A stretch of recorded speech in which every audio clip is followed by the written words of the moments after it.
Yon, good morning Baguio. Tuloy-tuloy pa rin tayo sa ating kwentong Baguio. Ayan, pauwi na kami dyan. Pagkagising namin 4 AM kami natulog na mga yan. Patapos gising na mga 7 yata, ganyan. Tapos sa preparation namin 12 kasi kailangan na namin malis doon sa in-stayan namin dahil may bagong mag-i-stay. At saka syempre ginising na natin si Bok. Bok gising na, tutulog pa tayo.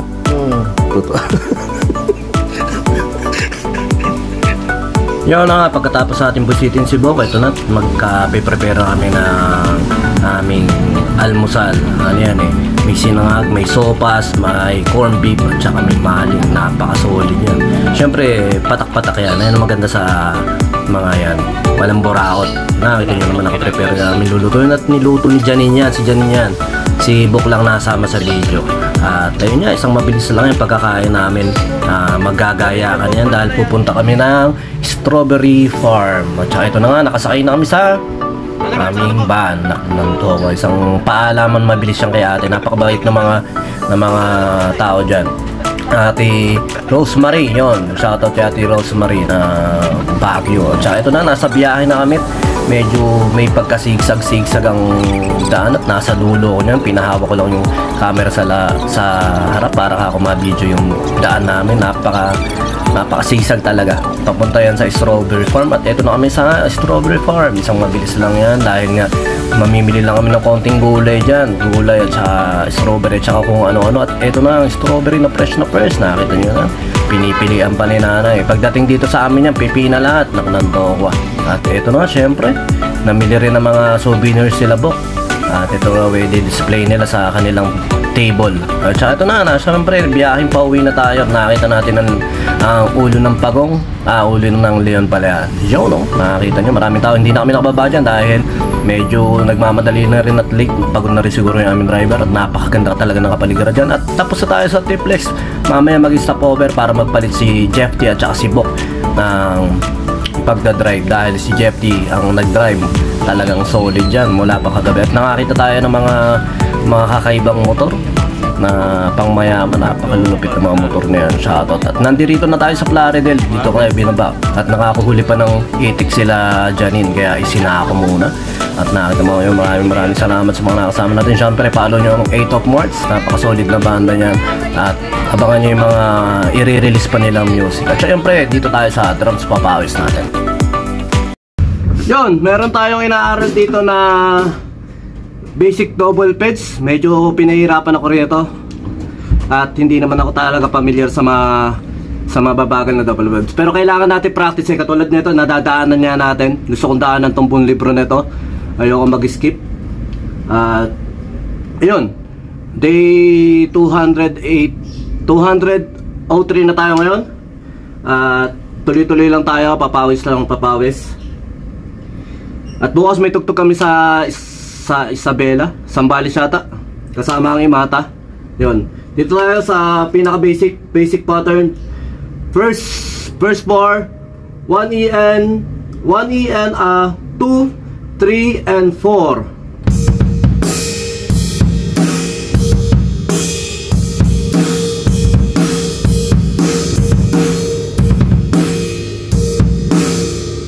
Ayo, 1 EN.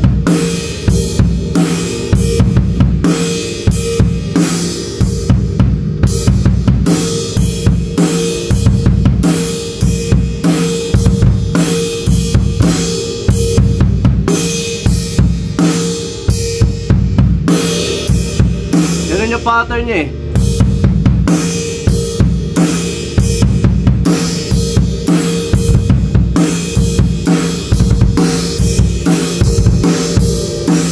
basta ganun, ito yung pattern niya. Medyo pinahihirapan ako ng double pedals ito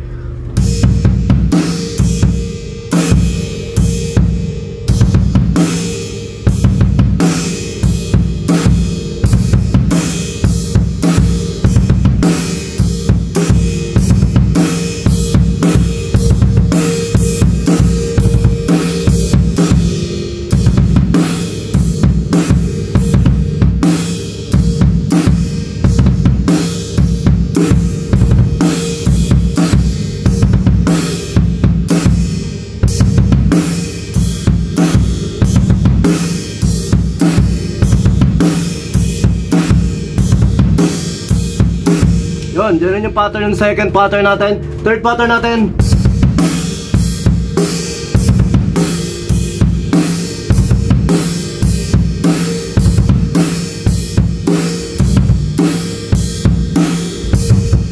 Ang ginagawa ko nga palang pattern, naka-flat ako kasi nahihirapan ako sa mabagal, sinashare ko lang. Pero, ayun nga, inaaral natin siya. Aral lang to. At saka sabi ko nga, baka may makuha lang kayo idea, pero ako mismo, pinapractice ko to, inaaral ko pa lang din siya. Sinashare ko lang kung paano ko inaaral para balang araw makita ko yung sarili ko, kung ano yung mga katangahan ko. Ganun lang.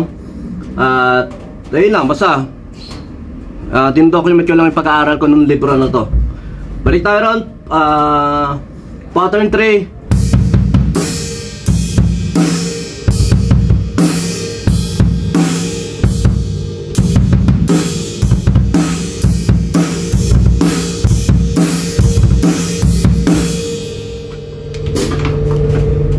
Pattern 4.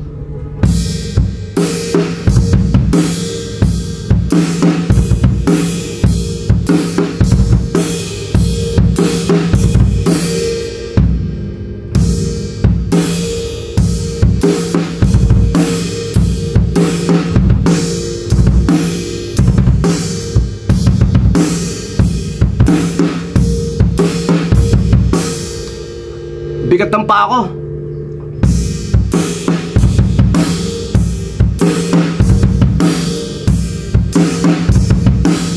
Kaya masusurvive lang natin itong isang lesson nito.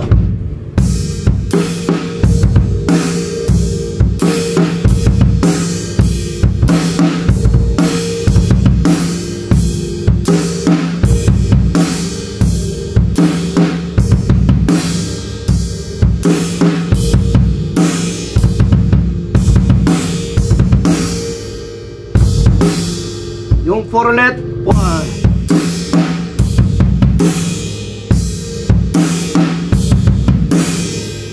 Ganun lang siya.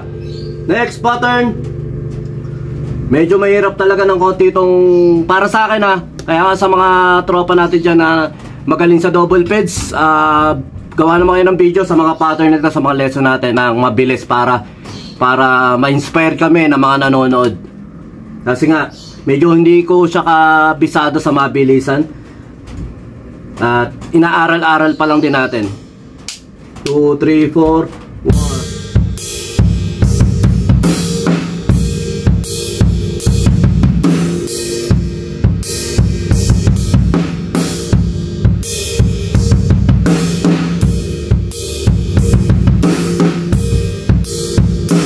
Ulit. 5 tayo 1.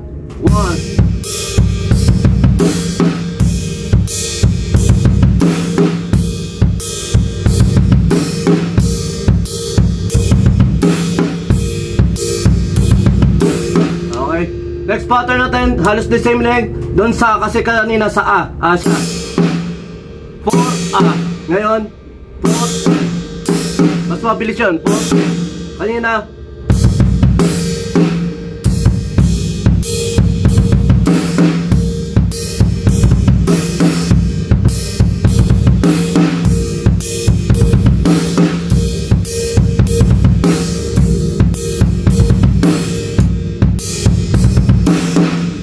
Ganun lang yung pattern niya. Medyo hirap talaga ako sa double ped sa ganitong mabawal. Kasi ang familiar lang sa atin yung mga, syempre yung mga basic lang yung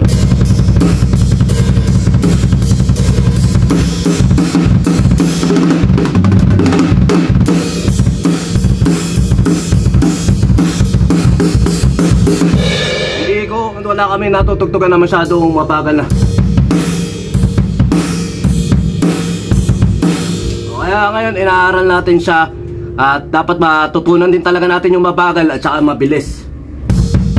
Hindi lang naman kasi puro pang mabilis yung double peds. Okay, pattern natin subat. Dito sa ano na tayo, 7.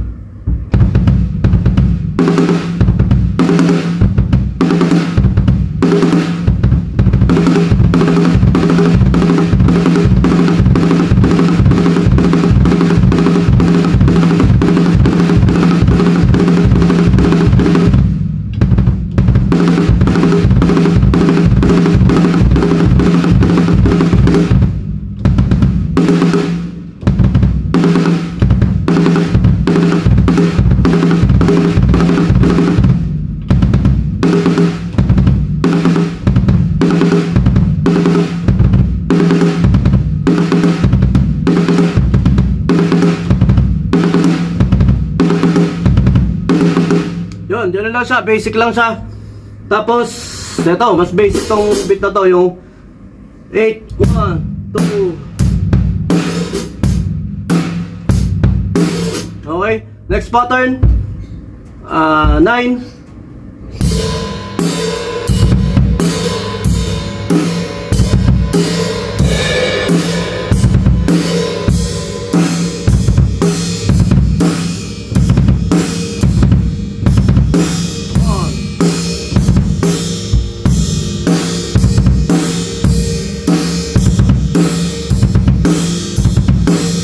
Next pattern, 2.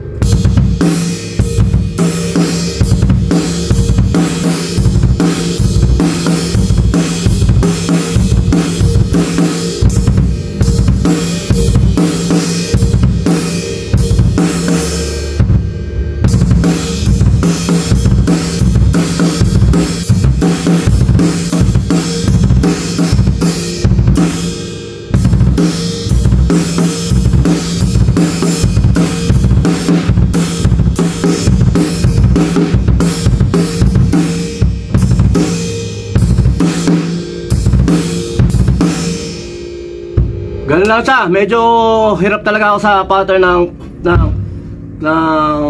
ano nito, ng pedal, pero ayun nga, kailangan natin inaaral. Kanina ko pa ito inaaral, kaya medyo pagod na rin yung tuhod ko sa mabagal. Pag mabilis na tayo, madali lang, kahit hindi na naman ako.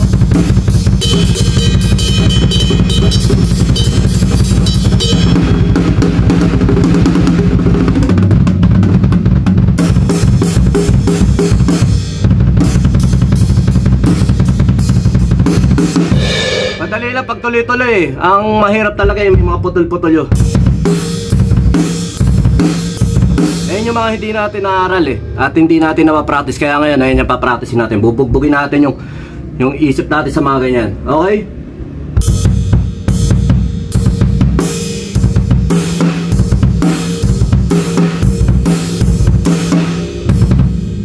Nahihirapan ako sa technique niya sa mabagal kung paano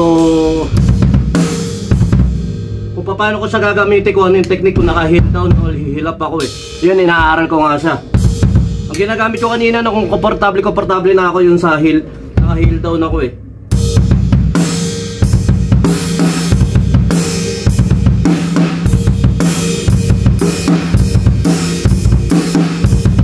Pero yun, kailangan mabagal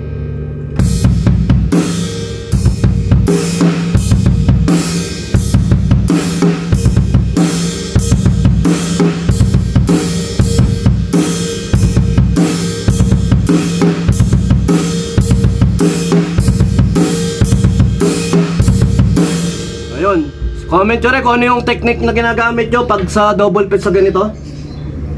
Ayan, meron tayo rito ulit na sa 11.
Parang ganun lang din yan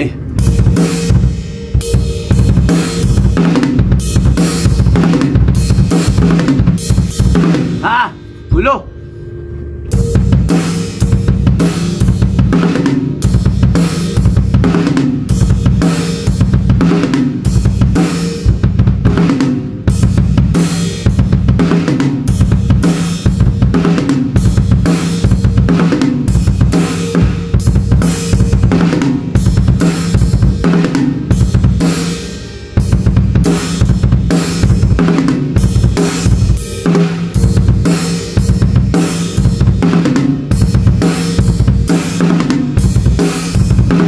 Yun, basta ganun yung pattern niya. Next pattern, 12.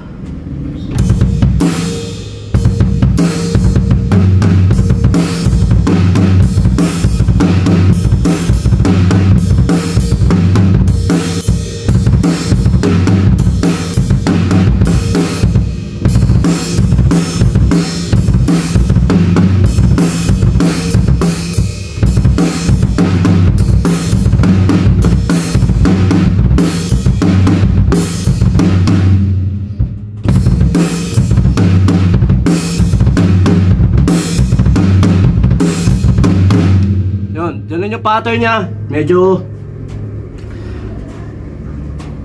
disappointed ako dito sa pattern nito dahil hindi ko makuha. At medyo, ayun nga, nahihirapan. Pero okay lang yan. Talagang ganyan. Tuloy lang tayo. Huwag kayong madi-discourage. Nakita nyo kahit yung mga may edad ng drummer, kahit kagaya namin matagal na nagda-drums, marami pa rin talaga kailangan matutunan. Basta tuloy lang kayo, lalo na sa mga bata dyan. Yun, practicein nyo, mabagal.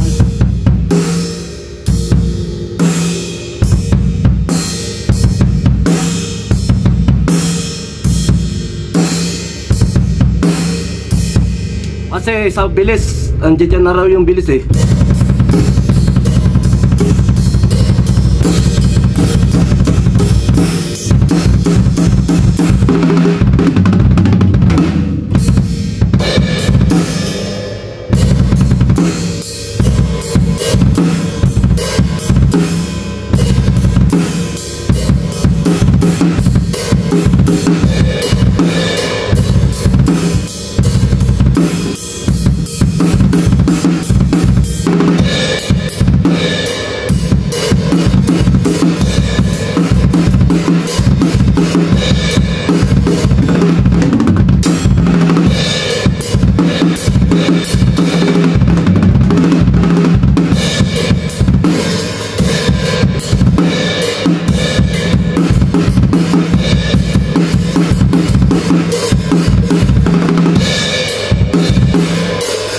Yun, nilabas ko lang ang konti yung pagka bad trip ko rito sa beat nito. Pero yun, maraming salamat. Tuloy lang tayo, practice lang tayo ng practice.